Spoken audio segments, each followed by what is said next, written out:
Olá, tudo bem? Independentemente do momento que você estiver assistindo a esse vídeo aí, seja manhã, tarde ou noite, espero que você esteja bem, tá? E seja muito bem-vindo a este momento. Eu estou aqui para uma parte que eu considero importante, que no caso, em relação à lição da escola sabatina, nós estamos a partir de amanhã, né? Ou mesmo esses dias, finalizando mais um trimestre de estudos. E neste trimestre nós estudamos sobre o livro de Daniel. Foi um estudo muito importante. Na minha opinião, a lição se concentrou bem no assunto. Eu acredito que muitos de nós tenhamos tido dificuldades com algumas coisas, em questão de compreensão, entendimento, mas nós vamos nos esforçando, vamos procurando nos ajudar aí da melhor maneira possível, né? Quando você estiver ainda estudando a lição de Daniel e depois mais para frente, né? E você sentir dificuldades, lembre que o próprio autor do livro é dado, salvo o seu devido contexto, né? O próprio Daniel teve dificuldade em entender essas visões, né? Então, não se espante, não se atemorize por causa disso. Mesmo que as visões que ele teve não se referiam aos próprios dias dele, mas ele também teve suas dificuldades, tá? Assim como qualquer outro ser humano que foi chamado por Deus para ser profeta. Então, não se sinta inferior, não se sinta diminuído, não pense que você é o pior dos seres humanos, tá? Mas esta é uma lição muito importante, na minha opinião, porque abordou com propriedade o assunto, né? Suficiente propriedade.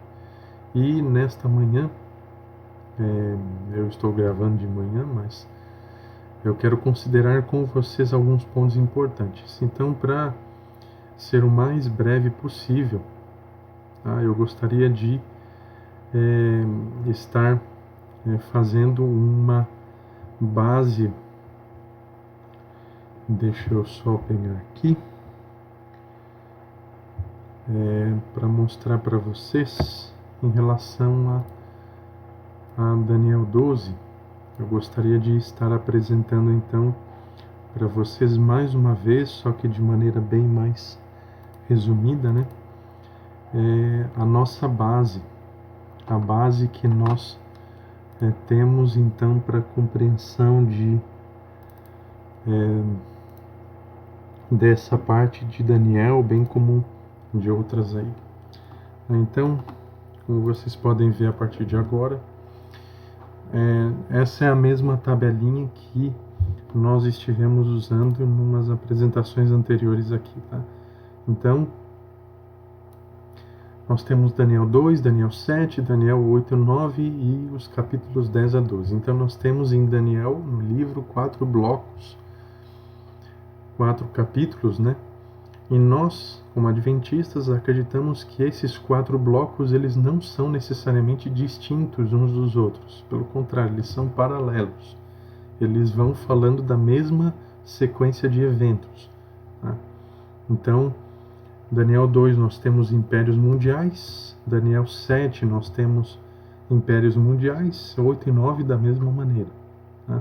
Daniel 10 a 12 nós também temos impérios mundiais, só que como vimos na semana passada, capítulo 11, ele meio que dá um zoom mais focado em relação a acontecimentos mundiais, da mesma forma como acontece em filmes baseados em fatos reais, tá? Que contam sobre a história de pessoas, de grupos de pessoas, e não apresentam os mais mínimos detalhes, né? Porque senão 2 horas, 2 horas e meia, né? Não seriam suficientes para falar da vida de uma pessoa, né? Não haveria espaço em disco rígido suficiente para fazer um filme tão gigantesco assim. Então, Daniel 11 nós vimos que funciona mais ou menos dessa maneira aí. Tá? Então, nós acreditamos que os capítulos 10 a 12 eles seguem um paralelo com os capítulos proféticos anteriores. Tá? Por que eu estou dizendo isso? Existem pessoas que ensinam Daniel 12 diferente do que ensinam Daniel 2, por exemplo. Tá? A maioria dos estudiosos aí das profecias entende que dos capítulos 2, 7 e 8 se referem a impérios mundiais, né? Mas existem alguns que, embora concordem com esse mesmo ponto de vista geral aí, acabam entendendo e ensinando. O problema nem é tanto entender dessa forma, né? Mas começa quando começam a ensinar que Daniel 12 ensina coisas diferentes do que os capítulos anteriores ensinam. E nós vimos anteriormente sobre os sistemas de interpretação das profecias. Enquanto a Bíblia ela apresenta um ponto de vista histórico, historicista, focando o passado, presente e futuro, porque Deus atua em todos os momentos da história, não só no passado, não só no presente, não só no futuro. Deus atua ao longo da história. Então, nós não podemos focar esses capítulos de Daniel aí em apenas uma época da história, ok? Em apenas um momento da história. Eles vão ao longo da história. Então, Daniel 12 também apresenta esse mesmo ponto de vista, ok? Então, para exemplificar aí, eu queria apresentar então isso aí para vocês, tá? De uma forma bem clara, bem específica. Agora, começando aí o nosso capítulo 12, nós temos aí algumas sequências de versos que eu quero apresentar para vocês então. Tá? Vamos ver aqui. Certo. Mais uma vez aqui, essa apresentação aqui só para confirmar aqui a fonte para vocês. Essa apresentação aqui não fui eu que fiz. Mais uma vez aí os créditos para nosso querido Ezir Henrique. Tá? As apresentações dele são bem específicas, bem objetivas. Então, Daniel 12, verso 1. Naquele tempo se levantará Miguel, o grande príncipe, que se levanta a favor dos filhos do teu povo. Então, esse primeiro verso de Daniel 12, ele faz uma referência a uma conclusão de Daniel 11. Então, como vocês sabem, ou a maioria entende, nós anteriormente a Bíblia, na Bíblia hebraica, inclusive, se vocês tiverem acesso a uma Bíblia hebraica, ela não vai ter necessariamente uma divisão em capítulos e versículos como nós temos na nossa tradução em língua portuguesa hoje. Tá? Da mesma forma, uma Bíblia grega, a Bíblia do grego Koiné, não tem essa divisão. Tá? Então, algumas traduções fizeram as divisões em capítulos dessa maneira. Então nós vimos, por exemplo, em Daniel 10, verso 21, o último versículo, é o final do capítulo 10 como nós conhecemos. Mas nós vimos na semana passada que o mais apropriado seria que o verso 1 do capítulo 11 fosse o último verso do capítulo 10. Por quê? Pelas razões do fato de que no final do verso 10 é o anjo Gabriel que está falando, e no verso 1 do capítulo 11 Gabriel ainda está falando, não é Daniel. Então muitos teriam a impressão que a pessoa que se levantou para animar e encorajar o rei Dario seria Daniel, mas na verdade não, é a continuação da fala do anjo Gabriel. Então aqui em Daniel 12, verso 1, acontece um fenômeno parecido. O verso 1 ele poderia ser o fechamento, o último verso do capítulo 11, ok? Então, que tempo é esse que está se referindo aqui? E quem é esse Miguel, o grande príncipe, que está mencionado aqui? Então, a expressão naquele tempo, ela se refere, desculpe, ao tempo do fim. Tá? Então, nesse momento, o papado é ainda o rei do norte, ok? Então, nós temos nesse momento os últimos eventos, os últimos acontecimentos da história no tempo do fim, logo antes da volta de Cristo. Tá? Agora, que momento exatamente é esse? Nós não sabemos. Podemos até conjecturar algumas coisas, mas nós não temos como afirmar absolutamente nada, porque a Bíblia não é enfática, não apresenta isso. Quem é Miguel? Então, a palavra Miguel vem do hebraico, tá? Mikael. Lembrando que no hebraico somente havia consoantes, não havia sinais de pontuação nem vogais, né? Eles foram acrescentados posteriormente pelos massoretas. Tá? Então, essa palavra mi, que é uma consoante que significa quem ou e depois ou quem ou aquele, perdão. Então, consoante mi no hebraico, ou en, já que o mi não está formado no original hebraico. Então, en ele tem um significado de aquele ou quem. E kae, ou tem um significado de como. E afinal, ela vem de Elohim, tá? Geralmente, e tem o significado de Deus. Então, Miguel, do hebraico, significa quem ou aquele é semelhante ou como Deus. Originalmente é uma pergunta, como se fosse um questionamento. Um questionamento que, obviamente, espera por uma resposta negativa. E então Miguel, ele se apresenta muitas vezes na Bíblia como o protetor do povo de Deus, o grande general do exército de Deus. Ele aparece diversas vezes na Bíblia. Inclusive, até nesse momento, antes de continuar aqui, eu queria apresentar para vocês um aspecto muito importante, bem rapidamente, em relação a essa situação de Miguel, né?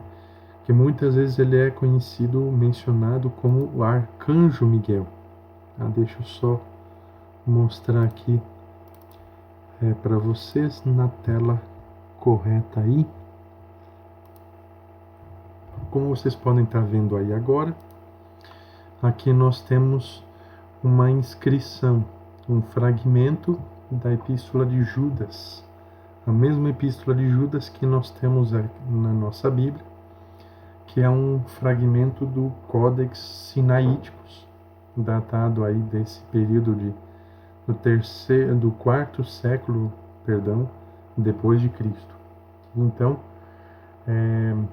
como vocês podem ver aqui, deixa eu só confirmar para vocês o verso específico dessa inscrição aí da carta de Judas, tá?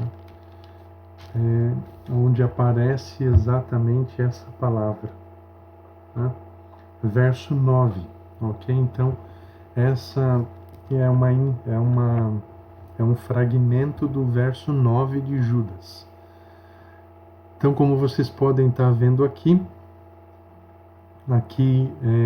contornado de vermelho, aparece essa palavra arcângelos, ok? Falando de uma forma mais transliterada. O R do grego, o K e ainda o lambda, que equivale à nossa letra L. Arcângelos, tá? Que é traduzido então nas nossas traduções em língua portuguesa como arcanjo, ok?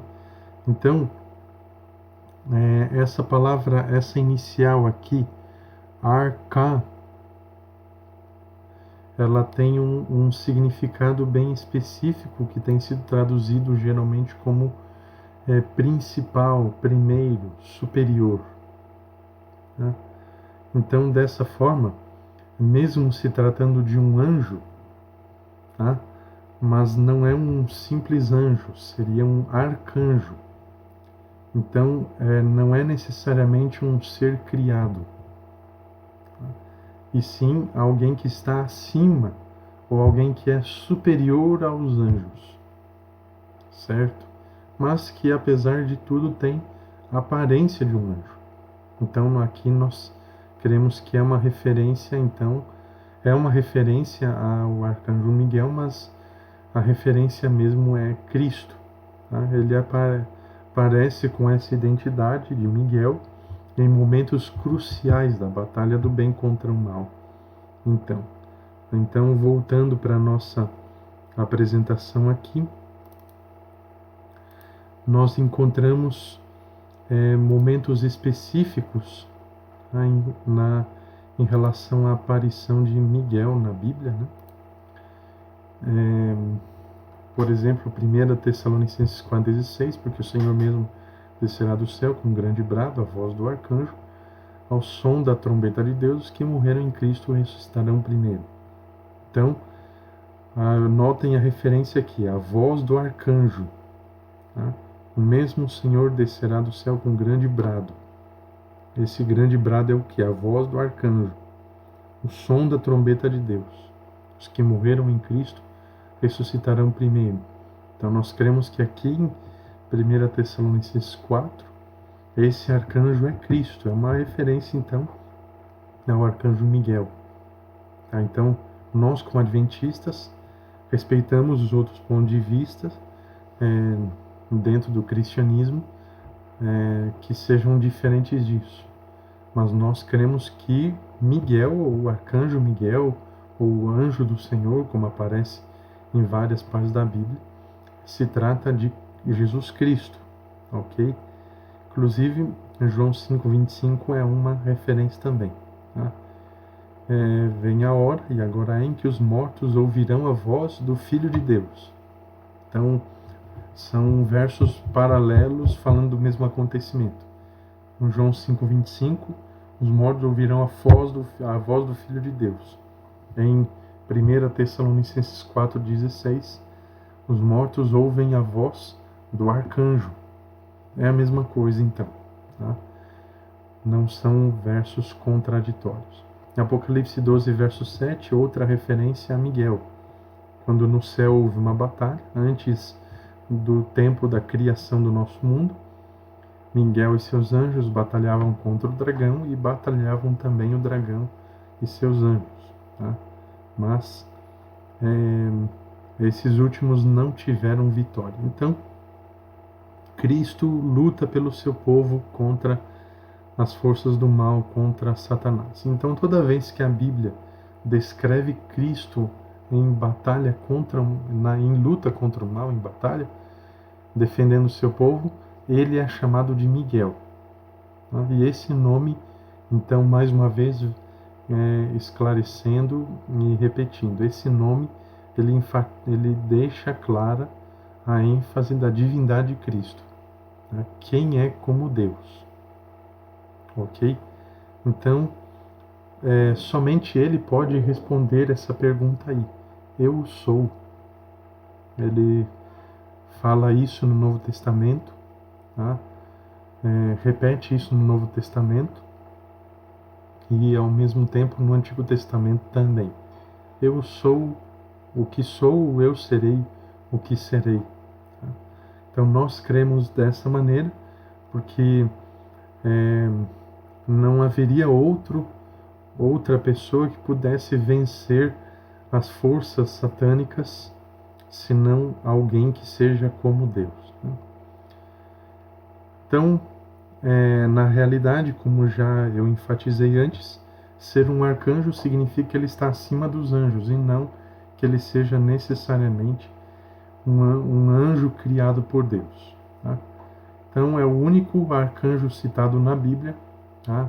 Não cremos, pela palavra de Deus, que exista um grupo de arcanjos.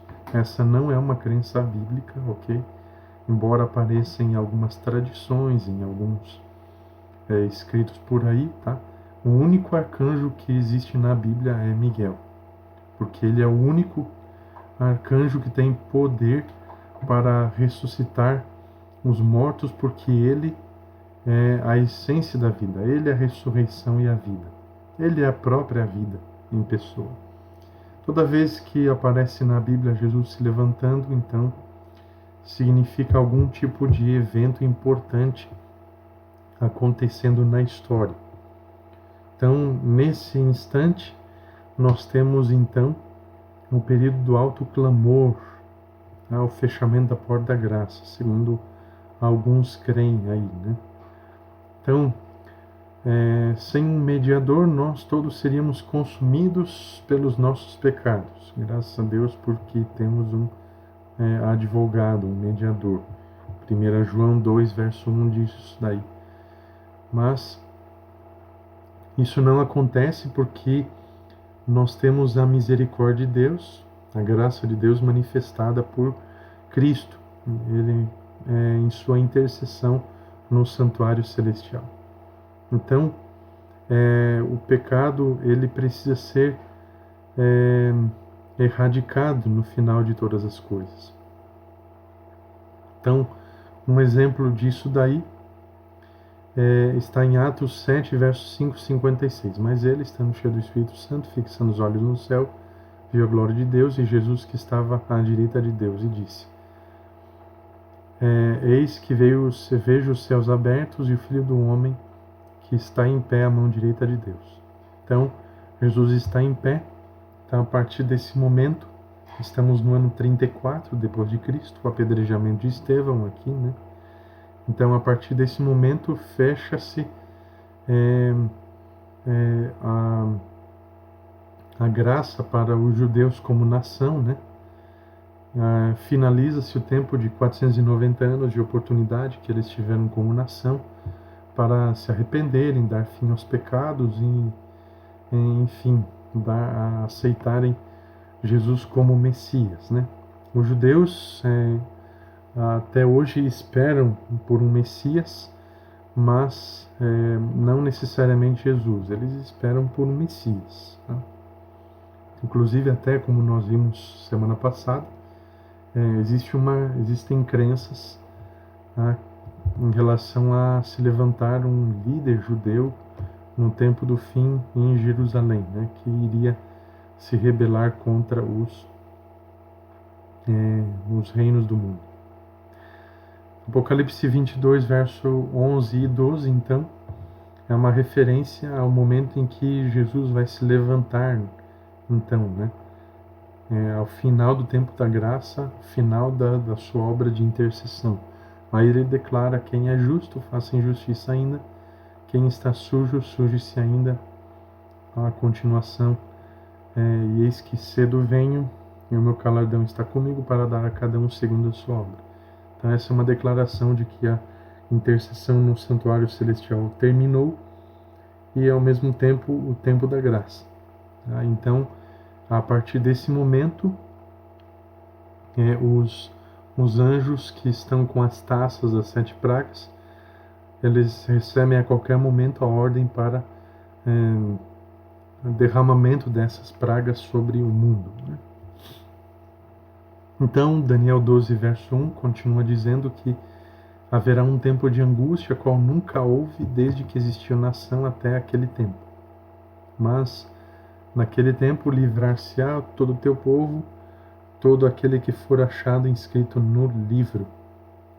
Então, aqueles que permanecem com os nomes escritos no livro são os que não recebem o sinal da besta, ou a marca da besta. Tá? Em algum momento nós podemos falar alguma coisa mais diretamente relacionada a marca da besta, o selo de Deus. Mas esse livro aqui é o livro da vida. Então todos aqueles que estiverem com o seu nome no livro da vida, eles serão livres, serão libertos. Né? Aqui se refere ao tempo de angústia de Jacó. Então, conforme aquela referência lá do Gênesis, quando Jacó estava com receio do que seria da sua vida, da vida de sua família, por causa do seu irmão Esaú, né? Estava lá no Val do Jaboque e estava angustioso, perturbado. Então, essa angústia de Jacó é um símbolo na profecia apocalíptica que se inicia com o decreto de morte durante as 7 pragas. Então, o mundo recebe 7 pragas e acreditam que essas pragas estão caindo. Por quê? Porque existe um grupo de pessoas que não está colaborando, não está querendo aparentemente obedecer a Deus, não está querendo obedecer aos decretos estabelecidos pelos poderes da terra, no qual eles creem que são representantes de Deus na terra. Então, esses poderes principais, né, nós temos aí as bestas do capítulo 13, simbolizando tanto o poder papal, não no contexto atual, mas num contexto de recuperação da supremacia mundial, como aconteceu na Idade Média, juntamente com os Estados Unidos, representados pela segunda besta. Então, esses poderes decretam morte a essas pessoas, né? E aí nós temos aí o texto aí, que eu acredito seja de Jeremias 30, 6 e 7, porque empalideceram todos os rostos, porque naquele dia é tão grande que não houve outro semelhante. É tempo de angústia para Jacó, todavia ele há de ser livre dela. Então, é um texto meio paralelo aí, Daniel 12, verso 1. Todo aquele que se acha inscrito no livro da vida será liberto. Então, fala esse versículo sobre um tempo de angústia tremenda que haverá na terra. Então, os salvos, desde que Jesus saiu do santuário, finalizou sua intercessão, o destino final de todos já está decidido, já está julgado. Então, os salvos já estão salvos, né? Mas eles não sabem disso ainda.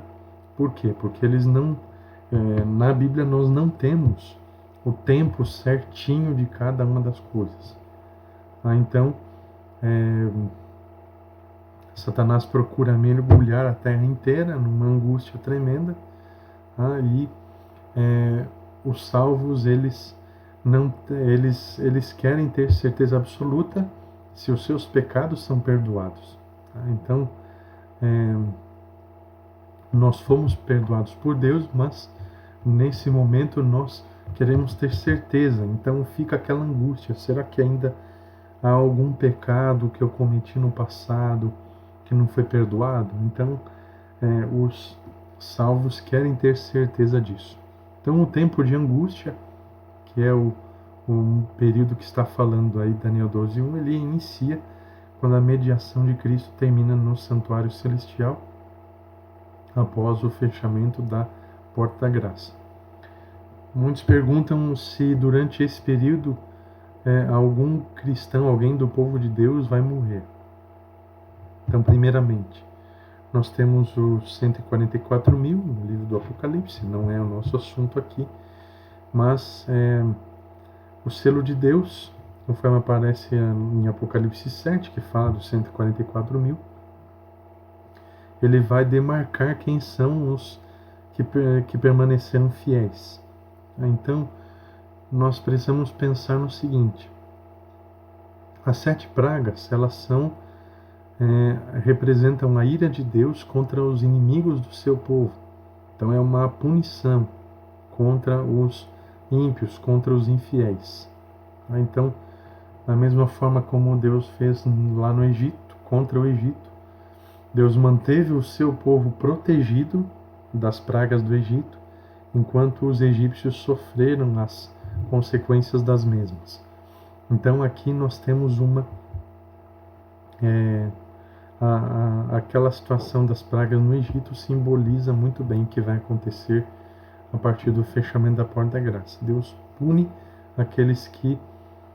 todos aqueles que causaram sofrimento e dores ao seu povo. Tá? Então,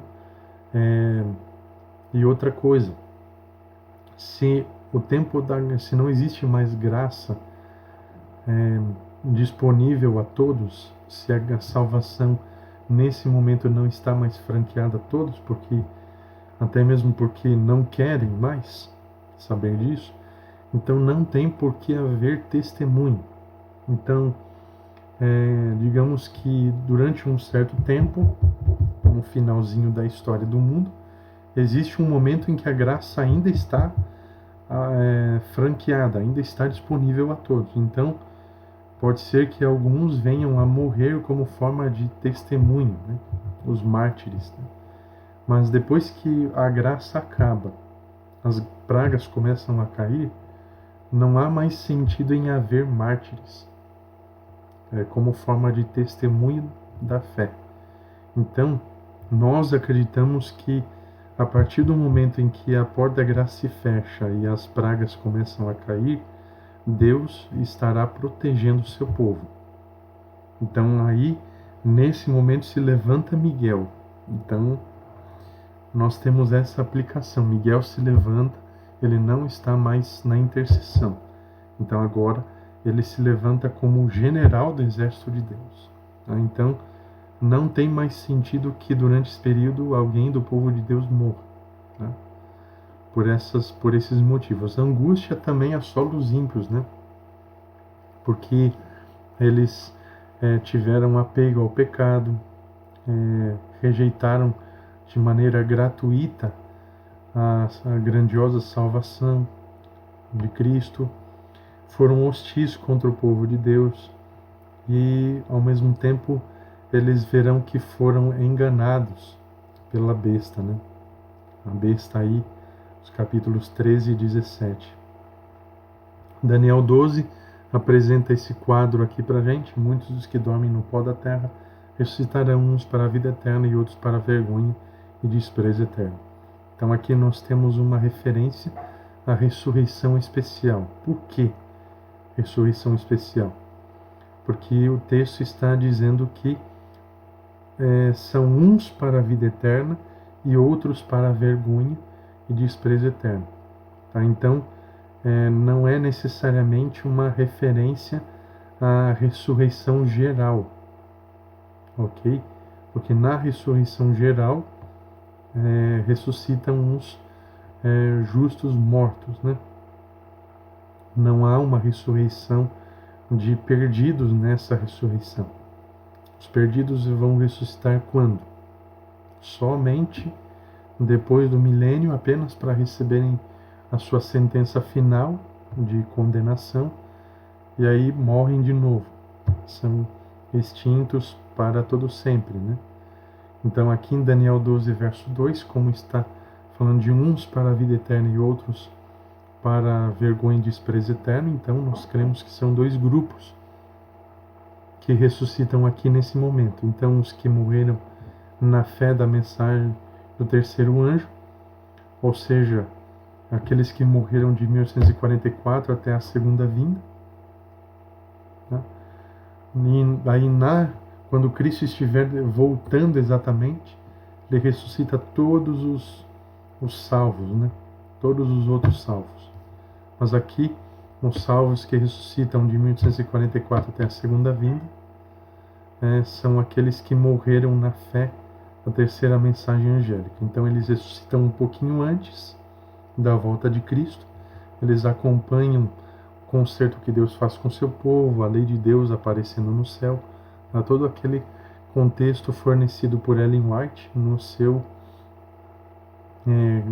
seus capítulos finais, aí se eu não me engano, o penúltimo capítulo do Grande Conflito, tá? Nos mostra esse panorama aí. o penúltimo ou o antepenúltimo, tá? Que fala da volta de Cristo. Eu acredito que seja o antepenúltimo, dá uma olhadinha lá.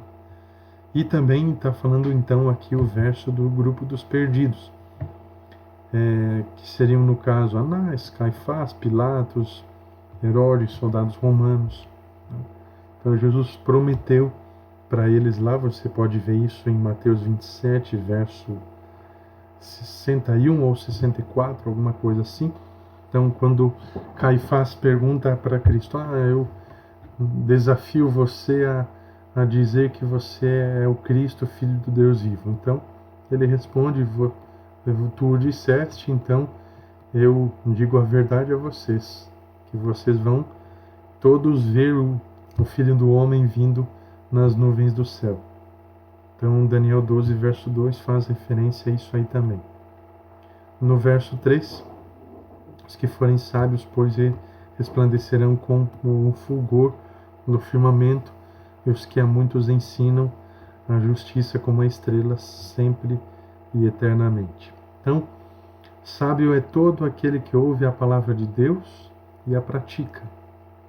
Conforme Mateus 7, 24, vocês podem ver depois aí, aquele que ouve e escuta as palavras de Cristo, os ensinos de Cristo, é comparado como alguém que fez uma casa sobre um firme fundamento. Então, aqueles que são prudentes têm o discernimento, os que ensinam a verdade a outros vão brilhar. Brilhar não necessariamente que vai aparecer uma luz, eu estou pregando o evangelho. Se você for pregar o evangelho para alguém, até tome o cuidado, né? De nunca perguntar, você está vendo que está aparecendo uma luz no meu rosto aí? Tá. Né? Então é uma luz em relação ao conhecimento da verdade, ok? Daniel 12, verso 4, que eu acredito ser o encerramento, né, do primeiro bloco do capítulo 12, ok? Então, o capítulo 12 é dividido em 3 blocos, não é uma sequência cronológica de eventos e tal. Tem tudo, Daniel, verso 4, encerra essas palavras e sela este livro até o fim do tempo, muitos correrão de uma parte para outra e o conhecimento se multiplicará. Então, esse aí é talvez até uma referência a Amós 8, versos 11 e 12. Então, a parte profética do livro de Daniel permaneceu selada até o início do tempo do fim, mas suas profecias foram estudadas com muito vigor a partir desse período aí, séculos 17 e 18. Muitos começaram a escrever sobre o livro de Daniel, porque ele começou a ser melhor compreendido, né? Então nós cremos que quando essa referência aí, o saber se multiplicará, há quem diga que seja o avanço da ciência, desenvolvimento da tecnologia. Mas nós não cremos que o verso esteja enfatizando isso aí. Por quê? Porque o contexto do livro de Daniel é o quê? O conhecimento das profecias, né, do próprio livro de Daniel. Tá? Então, se o verso esteja falando dos avanços científicos, ele está falando num ponto de vista, numa aplicação mais secundária. Tá? Mas o principal desse verso é o conhecimento das profecias de Daniel que ocorreriam a partir desse tempo do fim. Né? Então, a partir daqui, desses versos 3 e 4, encerra-se então completamente o que o anjo estava apresentando, o anjo Gabriel estava apresentando para Daniel dos eventos do capítulo 11. Tá? Então, em Daniel, assim como no Apocalipse, bem como no restante da Bíblia, nós não temos necessariamente uma ordem cronológica de eventos, assim, tudo na sequenciazinha. Até porque, eu digo isso porque na nossa cultura ocidental, nós estamos acostumados com com sequência, né? Início, meio e fim. E quando nós vamos transferir isso para a Bíblia, é por esse motivo que às vezes nós encontramos certas dificuldades, né? Só que na cultura hebraica existe mais uma coisa mais aleatória. Primeiro o autor vai, começa, depois dá uma pausa, volta, e aí que ele continua. Então, Deus tem levantado, então, a partir desse período do tempo do fim, séculos 17 e 18, vários homens para anunciar a breve volta de Jesus. Nós temos, então, um despertamento religioso mundial. Tá? Isaac Newton não necessariamente foi um pregador público da Bíblia, né? Mas nós temos aí vários nomes, tipo Louis Galsen, na Suíça e França, Edward Irving, na Inglaterra e Escócia, John Bengel, na Alemanha e Rússia, o padre Manuel de Lacunza, na nossa América Latina, tá?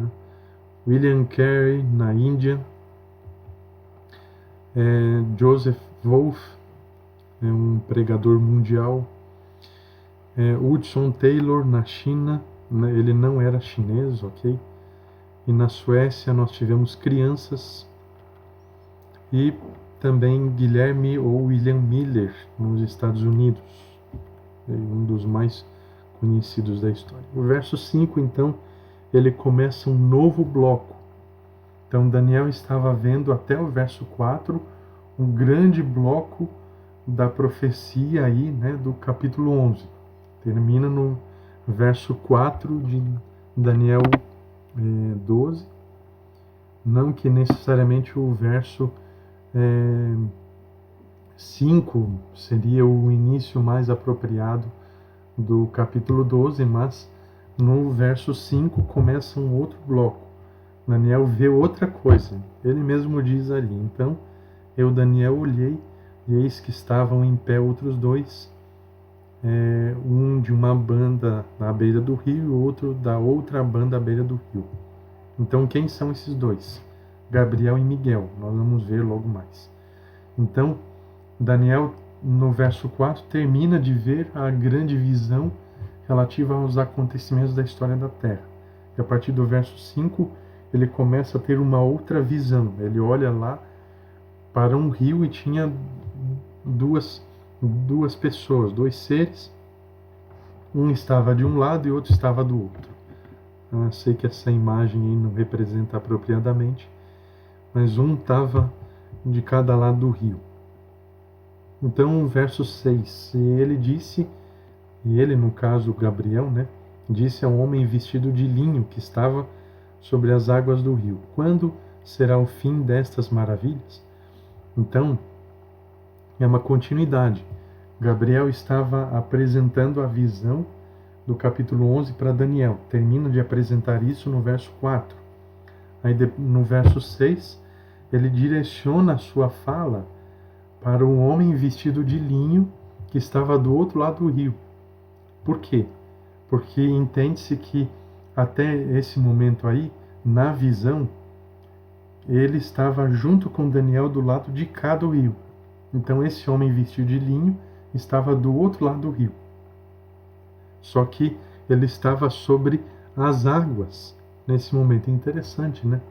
Ele aparece aqui não só vestido de linho, mas ele estava sobre as águas do rio.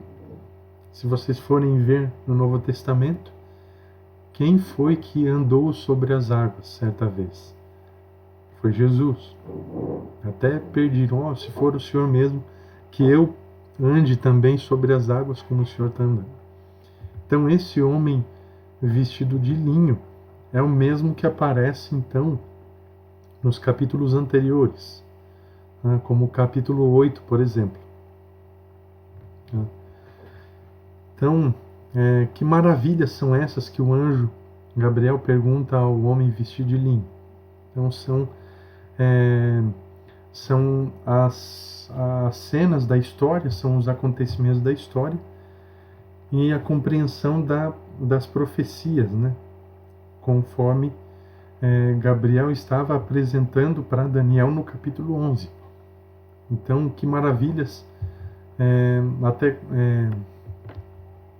Quando será o fim dessas maravilhas? Ou seja, das cenas que ele estava apresentando a Daniel.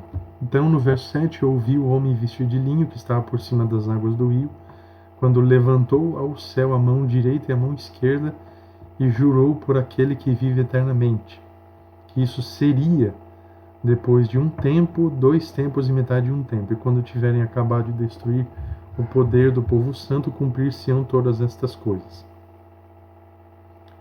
Então, outras evidências, né?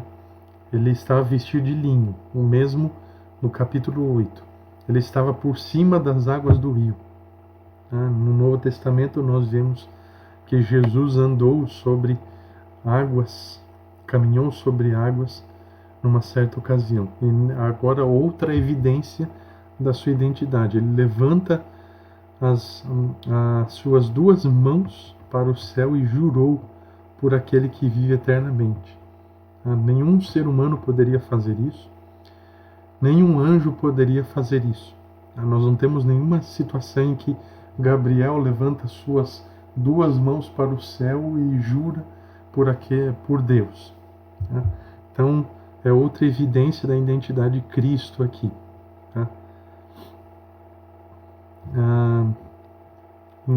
Aí apresenta que Cristo então apresenta que isso aconteceria depois de um tempo, 2 tempos e metade de um tempo.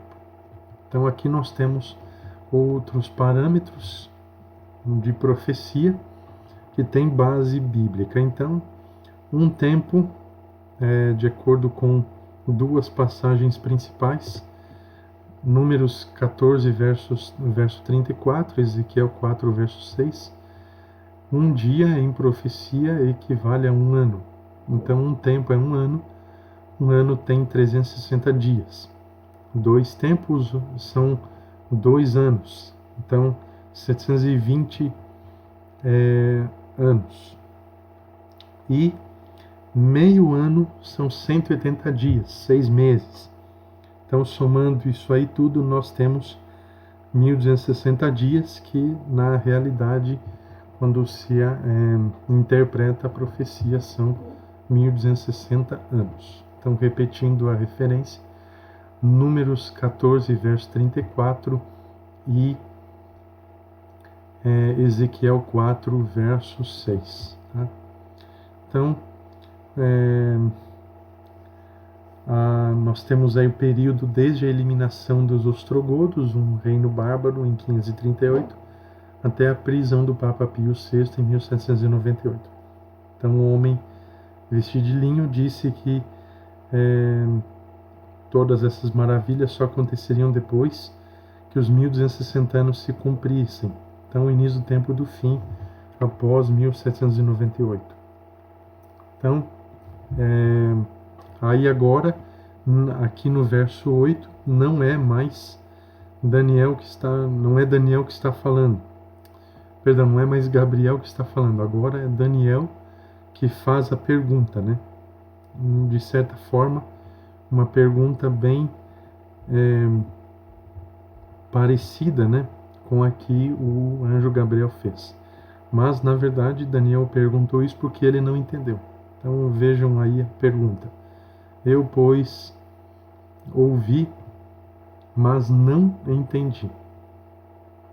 Então, por isso perguntei, Senhor meu, qual será o fim dessas coisas? Então, o autor do livro não estava entendendo a profecia. Por quê? Porque não era relacionado ao tempo dele. Essas coisas não aconteceriam na sua época. Estariam muito distantes ainda. Assim como ele não havia entendido o que tinha sido mostrado para ele anteriormente. Não quer dizer que também ele não tenha entendido nada. Ele não entendeu partes específicas. Quais? As que estão relacionadas com o tempo. Daniel não entendeu as 2.300 tardes e manhãs. Ele não entendeu, mais uma vez, a profecia de tempo, tempos e metade de um tempo, que inclusive estão bem relacionadas. Então, até por isso disse no início, se você não entende a profecia nos seus mais mínimos detalhes, não se preocupe. Tá? Não se sinta diminuído por isso, até mesmo porque o próprio autor do livro também não entendeu. Mas, ao mesmo tempo, um conselho, uma recomendação, busque entender, porque Deus é quem dá a sabedoria, é Deus quem dá o entendimento. Tá? O capítulo 2 de Daniel já mostrou isso daí. É Deus quem dá o entendimento. Aí ele ouve uma resposta.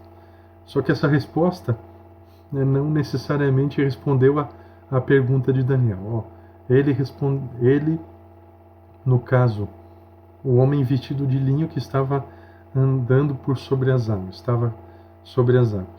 Vai-te, Daniel, porque essas palavras estão cerradas e seladas até o tempo do fim. Aí, qual que é a dificuldade? Nós entendemos aqui, por esse verso, que o livro de Daniel era um livro selado. Por quê? Porque ainda faltava muito tempo para que os eventos acontecessem. Aí existem muitos que ensinam que o Apocalipse é um livro misterioso, então é um livro que ninguém é capaz de compreender. Então muitos dizem que o Apocalipse é um livro selado. Mas veja, não é mérito meu falar sobre isso nesse momento, é um outro assunto, mas a própria palavra Apocalipse fala o contrário. Né? Apocalipse, se fosse traduzir assim de uma forma mais literal, seria como se fosse o descortinar de todas as cortinas. Então não é para existir o Apocalipse como um livro selado, muito pelo contrário. O Apocalipse é um livro completamente aberto à compreensão. Então o que estava selado era o livro de Daniel, porque ainda faltava muito tempo para acontecer. Mas hoje, eu ensinar por aí de que o Apocalipse é um livro selado, eu não estou sendo coerente com a interpretação da Bíblia, de forma alguma. Tá? Porque nós estamos no tempo do fim, e mais propriamente, talvez até no fim do tempo do fim, inclusive. Mas, voltando aqui ao verso 9, Cristo não respondeu a Daniel do jeito como ele estava pedindo. Então não foi dado a ele o entendimento do seu próprio livro, porque tudo que foi descrito ali tinha um tempo determinado. Isso seria no final do tempo. O verso 10, o homem vestido de linho continua descrevendo aí, inclusive é até parecido com Daniel 11:35.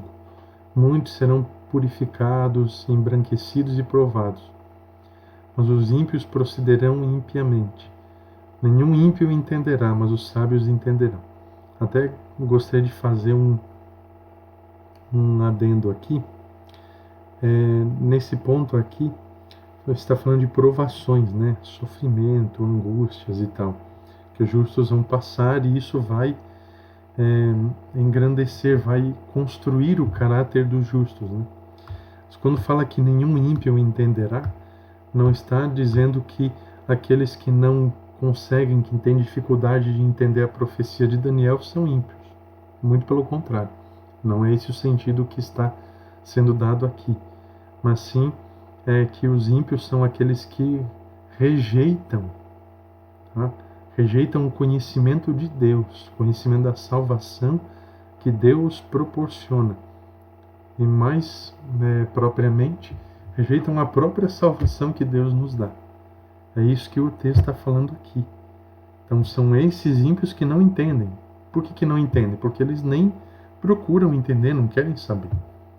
Então, esse texto aqui não está falando de quem está, por exemplo, se esforçando para entender a profecia, mas tem dificuldades. Tá? Então esses não são os ímpios. Pelo contrário, eles são justos. Eles querem entender. Eles pedem ao Senhor, me ajuda a entender, eu tenho dificuldade e tal, me dá a sabedoria dos céus. Tá? Então os ímpios aqui são aqueles que rejeitam a Deus, a salvação de Deus. Como foi dito anteriormente, sábio é todo aquele que ouve a palavra de Deus e a pratica, refletindo o seu caráter. Tá? Se for ver Mateus 7, verso 24, aqueles que são prudentes têm o discernimento, os que ensinam a verdade a outros brilharão. Então, Mateus 7,24, todo aquele que ouve as palavras de Jesus e as pratica é comparado com alguém que construiu a sua casa sobre um firme fundamento. Então, são esses aí. Né? Então, se esses são os sábios que vão, no caso, ser purificados e embranquecidos, então os ímpios são quem? São aqueles que rejeitam ouvir a palavra de Deus e a experiência, né, que esse conhecimento da Bíblia acaba significando. Aqui nós temos então, a partir do verso 11, nós temos o último bloco, né, a parte final então do que Cristo estava procurando passar para Daniel. É a última parte então do capítulo 11, perdão. Muitos entendem que os versos 11 ao 13 é como se fosse a continuação de Daniel 11. Então aí começam a entender que o capítulo está se referindo à continuação, né? Inclusive até começam a fazer conjecturas, como por exemplo que a partir do decreto dominical, quando for lançado, justamente porque entendem que quando fala aí no verso 11, veja, e desde o tempo em que o sacrifício contínuo for tirado e estabelecida a abominação desoladora, haverá 1290 dias. Então, existem pessoas na internet e através de publicações escritas aí, que entendem que essa abominação desoladora aí se refere à observância do domingo. Tá? Respeito quem entende assim, quem ensina dessa forma, tá? Mas essa abominação desoladora, tá? Nós, pela palavra de Deus, entendemos de uma outra maneira. Tá? Então, veja só, desde o tempo em que um sacrifício contínuo for tirado. Essa palavra sacrifício não aparece no original. Tá? Ela foi acrescentada posteriormente. Tá? Não entendam que isso é necessariamente uma coisa absurda, uma abominação de Deus, diante de Deus. Não. Os tradutores, eles tentaram fazer o melhor trabalho que puderam, tá? Mas essa palavra realmente não está no original e, ao mesmo tempo, se ela não existir, o texto não perde o seu sentido original. Tá? Mas essa palavra contínuo, ela também aparece em algumas outras traduções como diário. Então ela vem do hebraico tamid e ela tem algumas referências aí ao longo da Bíblia. Diário, contínuo, como por exemplo, alguns versos dão a ideia de como Deus continuamente oferece a graça e a misericórdia. Tá? Então, existem alguns parâmetros. Outro parâmetro é em relação ao serviço diário no santuário terrestre, né? Então, o que tinha de contínuo no santuário terrestre? O acendimento das lâmpadas, elas tinham que ser continuamente mantidas acesas continuamente. Outra coisa que tinha que ser contínua, os pães da proposição em cima da mesinha lá, precisava ser contínuo. Todos os dias eram trocados. As orações, o ministério das orações do altar de incenso também era um contínuo. Então, exemplos aí para dar para vocês em relação ao ministério sumo sacerdotal, tá? Que era uma coisa contínua. Okay? Então, aqui é uma referência a isso. Né? Em relação à abominação desoladora, tá? Nós temos inclusive alguns pontos de vista bem diferentes em relação ao diário ou contínuo, né? Que eu acho que seria interessante apresentar para vocês.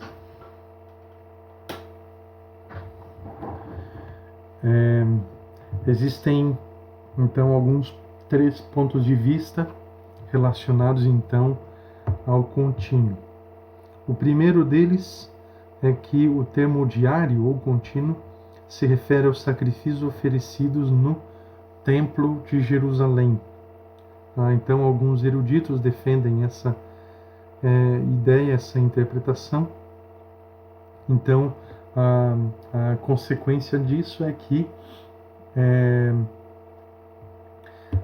esses mesmos defendem que a interrupção do serviço do templo por Antíoco Epifânio seria o cumprimento desse verso 11 aí. Só que como nós vimos na semana passada, no capítulo 11, Antíoco Epifânio IV, ele não consegue cumprir satisfatoriamente os critérios, requisitos da profecia para ser o chifre pequeno e nem absolutamente nada disso. O seu reinado durou 12 anos apenas, por mais que ele tenha quase extinguido os judeus. Um reinado de 12 anos não se compara à supremacia papal de 1260 anos, que é justamente o que nós queremos ser o período do chifre pequeno na história, né? Então, em relação a se aplicar aos sacrifícios do Templo de Jerusalém, descarta-se essa teoria aí, tá? Outra opinião é que o diário significa paganismo, tá? Em contraste com a abominação desoladora, tá? Ou papá. Então, ambos os termos identificam poderes perseguidores. A palavra para diário, com o significado de contínuo, se refere então à longa continuidade da oposição de Satanás à obra de Cristo por meio do paganismo. Ok? Então, essa opinião sobre o paganismo, ela se reflete em relação à oposição de Satanás contra Cristo, apresentada por meio do paganismo. E outro ponto de vista, que seria com certeza o mais coerente, seria de que se refere, ou no caso o diário, se refere ao contínuo ministério sumo sacerdotal de Cristo no santuário celestial. Então, dessa forma, está fazendo referência à mesma situação apresentada em Daniel 11:31, apresentada também em Daniel 8, quando Cristo já no santuário celestial. Daniel 7 já apresenta inclusive o Filho do Homem sendo levado até um ancião de dias, tá? Para quase estar iniciando o seu julgamento. Então, o poder do chifre pequeno, ele tira a ênfase, os olhares das pessoas para o santuário celestial, o ministério de Cristo lá, e substitui pela abominação desoladora. Então, se o diário for se o diário é o ministério de Cristo de intercessão no santuário celestial, então a abominação desoladora não deve ser necessariamente algo diferente disso. Tá? Os poderes do mal, eles nunca fazem as coisas ao contrário do que Deus faz. Tipo, Deus apresenta salvação, mas eu sou o diabo e eu vim para desgraçar a sua vida. A atuação do diabo, bem como dos poderes que estão aliados a ele, é bem outra. É de engano, de imitação. Então, se Cristo está no santuário celestial intercedendo, então, para estabelecer a abominação desoladora, então o que acontece? Se estabelece outro sistema, outro tipo de sacerdócio, outro tipo de ministério de intercessão. Então, nesse período aí, dos 1260 anos, de 538 a 1798 e dali por frente, ainda, né, nós temos a substituição do ministério de Cristo no santuário celestial, substituído pelo ministério de intercessão papal, por meio da intercessão dos santos. Então, é isso que o texto está se referindo por abominação desoladora. Não é necessariamente pegar uma coisa horrível e tal, nojenta, que as pessoas abominariam. Pelo contrário, seria uma coisa a qual as pessoas iriam aderir completamente. Então, o contínuo se refere ao sacrifício, se refere ao ministério de intercessão de Cristo no Santíssimo do Santuário Celestial, e a abominação desoladora, então, é a substituição disso pela intercessão dos santos, intercessão do Papa, intercessão dos santos padres, etc. Então, nós, como adventistas, existem eruditos adventistas que defendem esses dois últimos pontos de vista, mas a maioria defende mais esse último ponto de vista do ministério de Cristo no santuário celestial, intercedendo por nós, versus a intercessão da Igreja Católica, dos papas, do Santo Papa, etc. Então, continuando aqui, nós temos então esse período aí de substituição, 1290 anos. Esse período de 1290 anos, ele inicia no ano 508 depois de Cristo, ok? Então, Clovis, rei dos francos, 3.000 soldados se convertem ao catolicismo e derrubam o paganismo completamente. Ao mesmo tempo, teve outros eventos aí que contribuíram para isso. E no final, 1798, em plena Revolução Francesa, Napoleão Bonaparte lá ordena que o seu general prenda o Papa, ok? Então, continuando aqui, Daniel 12, verso 12, bem-aventurado é o que espera e chega até 1335 dias. Aqui nós estamos vendo uma referência até a chegada do ano de 1843 da nossa era, que é o auge do movimento milerita, ok? Se nós mantivermos os mesmos blocos dos capítulos proféticos de Daniel como sequência de eventos paralelos, nós vamos chegar a esse evento aí. 1843, o período em que, em 1844, inicia-se a restauração das verdades esquecidas. Então, na Reforma Protestante, os reformadores, eles iniciaram uma reforma muito importante, mas eles não puderam dar fim a essa reforma. Então, o que eles fizeram? Eles apenas apresentaram teses bíblicas, né, em relação à intercessão do Papa, em relação à intercessão dos santos, e apresentaram que a salvação é por meio de Cristo Jesus.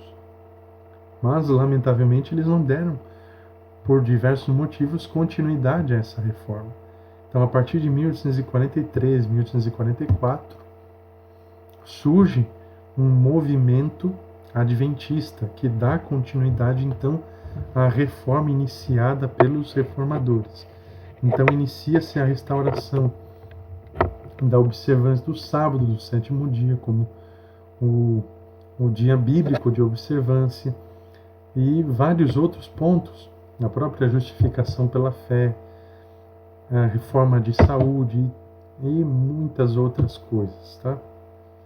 Então nós acreditamos que se refere a esse evento aí, quando o texto diz feliz o que espera e chega até 1335 dias. Tá? Esses 1335 dias, 1290, eles não são períodos separados, tá? É uma continuação. Então, 1335 dias é o mesmo período dos 1290, dos 1260, de um tempo, 2 tempos e metade de um tempo, dos 42 meses lá de Apocalipse 13, ok? Não são períodos separados, tá? Como existem alguns que entendem aí, tá? Existem pessoas que ensinam que esse período aqui, esses períodos de 1260, 1290, 1335 dias, eles devem ser interpretados literalmente. Tá? E aí ensinam que a partir do lançamento do decreto dominical, nós podemos contar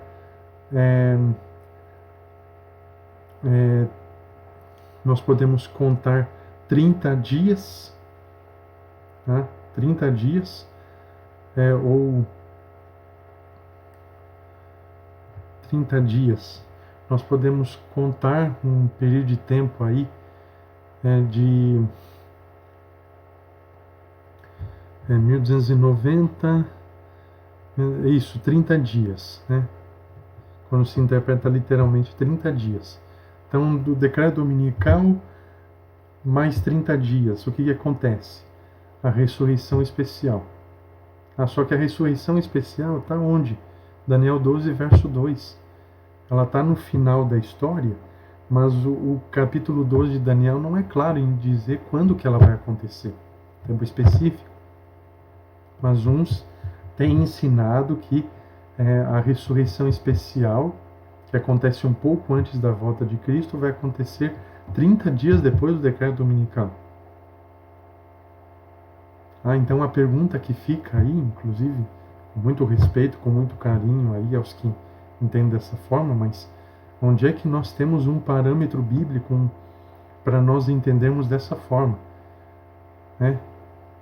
Que o decreto dominical é um parâmetro inicial, assim como o Tratado de Latrão lá de 1929 seria o período inicial dos 7 reis. Onde é que nós temos esses textos que nos dão esse parâmetro aí? Então, passados 30 dias, ressurreição especial, e depois mais 45 dias, o que aconteceria? A volta de Cristo. Entende? Se nós formos ler lá em Mateus 24, 36, nós temos o parâmetro bíblico, de que o dia e a hora ninguém sabe. Nem os anjos no céu, nem absolutamente ninguém, somente o próprio Deus sabe. E aí nós vamos começar a incluir coisas que a Bíblia não estabeleceu. Então, onde é que está o parâmetro na Bíblia de que o decreto dominical é o ponto de partida para determinar o momento da volta de Cristo? Irmãos, isso não existe. Mas a partir do momento que se entende que o capítulo 12 é uma sequência lá das profecias e se entendendo literalmente, eu acabo escorregando. E aí, mais uma vez, nós temos que voltar aqui à recomendação de Tiago White. Elas são a profecias ainda não cumpridas, precisamos ser cautelosos, para nós não sermos achados desviando do foco e entrando em terreno fantasioso. Que vejam, os hebreus, eles nunca escreviam as coisas em ordem cronológica. Eles sempre faziam tudo aleatoriamente. Eles davam início ao raciocínio, depois de um tempo pausavam, voltavam, depois continuavam. Então, por isso que assim nós temos essa nossa mentalidade ocidental de início, meio e fim. Só que isso nós não podemos aplicar à Bíblia. Talvez aquela Bíblia, a edição de uma tradução cronológica que existe aí no mercado, talvez possa dar uma contribuição para as pessoas que precisam enxergar o início, meio e fim de qualquer jeito na Bíblia. Mas a mentalidade, o raciocínio hebraico não era assim. Não era início, meio e fim. Então, nós vimos aí na exposição do capítulo 12. O anjo, ele vai apresentando a profecia a Daniel até o verso 4. A visão, aquela visão que começou no capítulo 11, verso 2, 3, ele vai apresentando até o capítulo 2, verso 12, verso 4. A partir do verso 5, a visão de Daniel é direcionada para outra cena, tá? Que é o homem vestido de linho que estava do outro lado do rio. Aí ele começa a andar por sobre as águas. Então, se nós dissermos que os eventos do capítulo 12 são diferentes do capítulo 8, do capítulo 7, do capítulo 2, nós não estamos sendo coerentes com a exposição de Daniel e nem com a interpretação bíblica. Né? Por que nós vamos dizer que até o capítulo 8 se refere à supremacia papal? Capítulo 2, capítulo 7 e 8 fala do poder do chifre pequeno no contexto da supremacia papal. Mas no capítulo 12 tem que ser interpretado literalmente, porque é o fim, e aí nós temos que entender esses períodos de tempo, de 1260, 1290, 1335 dias, como dias literais. Mas, gente, não é o mesmo livro? E que parâmetro que o livro de Daniel, ou mesmo o Apocalipse, pode nos oferecer, né, nos ofereça, que nós devemos entender esses dias como dias literais? Mas Ellen White escreveu certa vez que depois de 1844 não existe mais tempo literal. De fato, ela escreveu isso daí. Ela escreveu detalhadamente e deixou bem claro que o maior cômputo da profecia de tempo é dos 2.300 anos. Mas qual é o parâmetro bíblico, qual o texto bíblico que eu teria, que você teria, que esses períodos de tempo aqui, 1260, 1290, 1335 dias, estão além de 1844? Qual é o parâmetro para nós entendermos assim? Entende? Então, nós não devemos separar os paralelos existentes no livro de Daniel. Tá? Inclusive, há uns 13 anos atrás, no ano de 2007, eu aprendi um esquema muito interessante com um pastor adventista, né, que eu não vou identificar o nome, para ser ético, mas eu gostaria de compartilhar com vocês isso daqui. Tá? Só um pouquinho, deixa eu encontrar aqui. Tá bem aqui. Vou passar aqui para a tela de vocês. O programinha aqui exige isso aqui. Tá?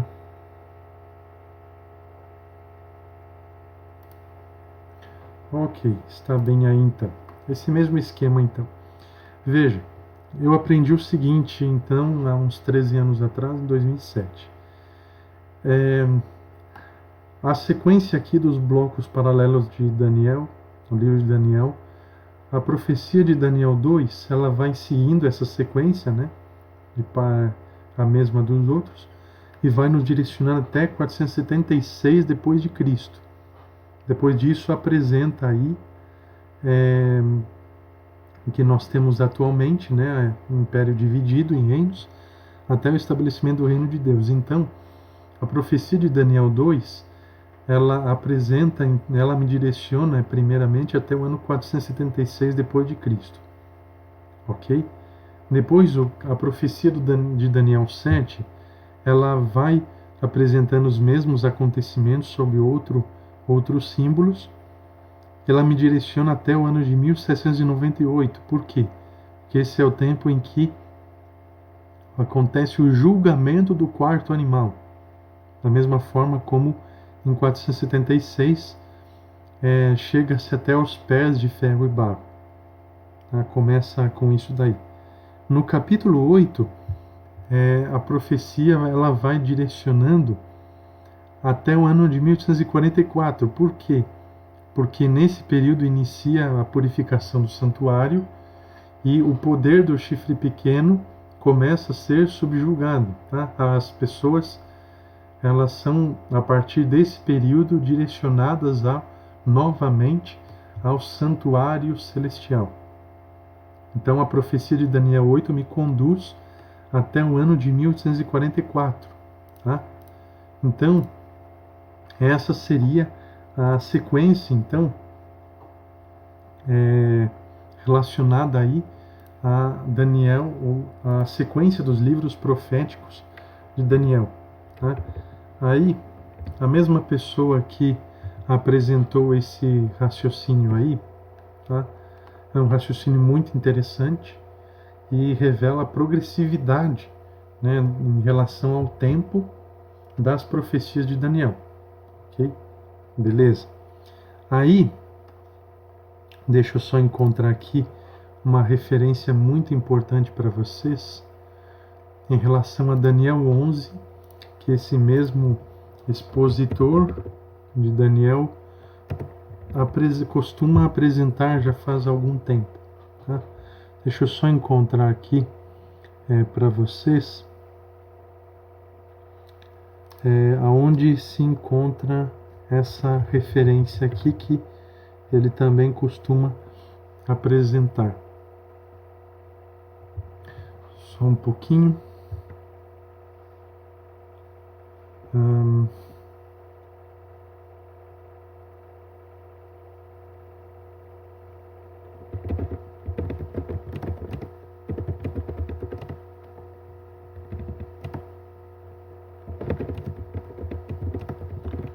Vamos ver se eu consigo encontrar aqui.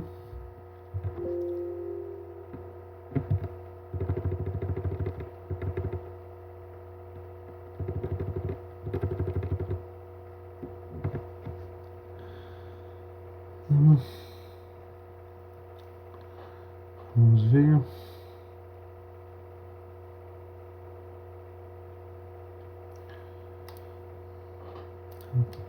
Então, enquanto eu vou procurando, então, em síntese, qual que é o ensinamento de alguns aí? Aqui, Daniel 12, ele apresenta uma interpretação mais literal desses eventos aí do final da história. E qual que é a principal dificuldade em relação a essa interpretação literal aí? É porque ela se encontra separada, né, das mesmas aplicações do restante do livro. Tá? O livro de Daniel apresenta uma aplicação dos impérios mundiais, eles vão seguindo uma sequência e tudo mais, até 1844. Então, nós precisamos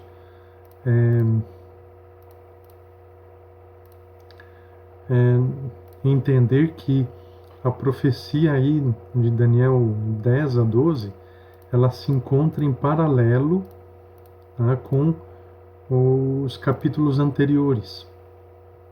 E que sentido teria em eu dizer que até o capítulo 8, 9, a profecia é apresentada em tempo profético. Mas só porque no verso 1 do capítulo 12 está falando do final do tempo do fim, então nos versos 11 a 13 está falando em tempo literal, porque em 1844 nós não temos, a partir de 1844 nós não temos mais tempo, não temos mais tempo profético. Queridos, nós neste momento então nos encontramos diante de uma base, tá, uma base que não é consolidada pela palavra de Deus, ok? Onde que nós vamos encontrar esse parâmetro bíblico de que a profecia aí de Daniel 12, ela tem referência de cumprimento em dias literais. E principalmente que a partir do decreto dominical, que nós nem sabemos quando que vai ser decretado, passa 30 dias, acontece a ressurreição geral, a ressurreição especial, e mais 45 dias depois a volta de Cristo. Então o que eu estou fazendo? Eu estou literalmente marcando. Mas eu não estou marcando dia e hora. Ok, mas você está marcando o tempo da volta de Cristo. Então esse texto aí que Ellen White diz que depois de 1844 não tem mais tempo profético, ele se aplica exatamente também ao capítulo 12. Porque, irmãos, o capítulo 12 não passa de 1844. Não tem como.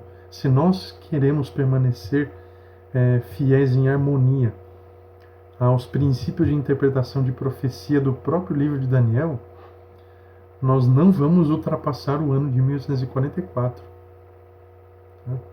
Então, já encontrei aqui o texto, né? Deixa eu apresentar para vocês aqui então. Vamos encontrar aqui.